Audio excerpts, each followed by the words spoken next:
की जिसके जीवन में समस्याएं खत्म नहीं हो रही थी।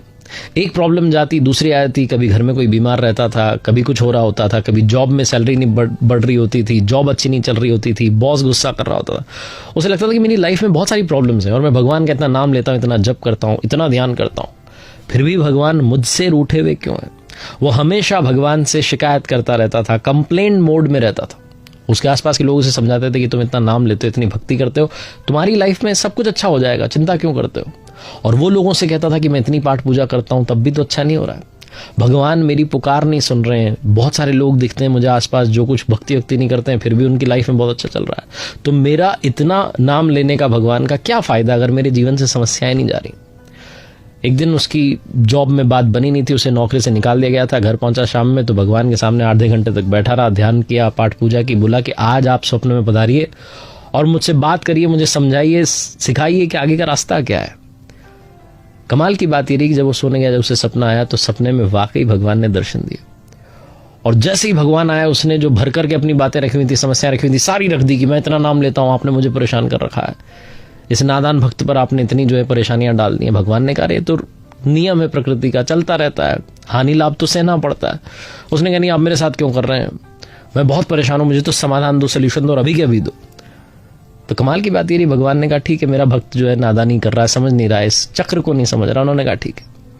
बोले तुम एक काम करो, उस सामने तुम्हें एक बड़ा सा बरगद का पेड़ दिख रहा है। उसने कहा दिख रहा है, सपने में ये सब चल रहा है।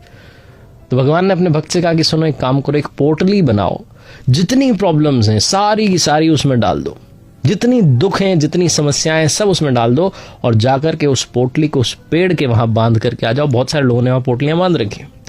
तुम जैसे ही वहां अपनी पोटली बांध के आओगे, जितनी समस्याएं उस पोटली में रख के ले जाओगे, सारी की सारी गायब हो जाएंगी, हमेशा के लिए खुशियां मिल जाएगी, वो प्रॉब्लम्स आएंगी नहीं। भक्ति ने कहा क्या बात है, इससे बढ़िया तो हो नहीं सकता। भगवान ने कहा बस एक बात सुन लो, वहां जब जा रहे हो तो अपनी पोटली तो बांध के आ जाना, लेकिन जब वापस आओ तो कोई भी एक पोटली उठा करके ले आना, क्योंकि चक्र है, नियम है, चलानी पड़ती है धरती, ये सृष्टि चलती है इसी से।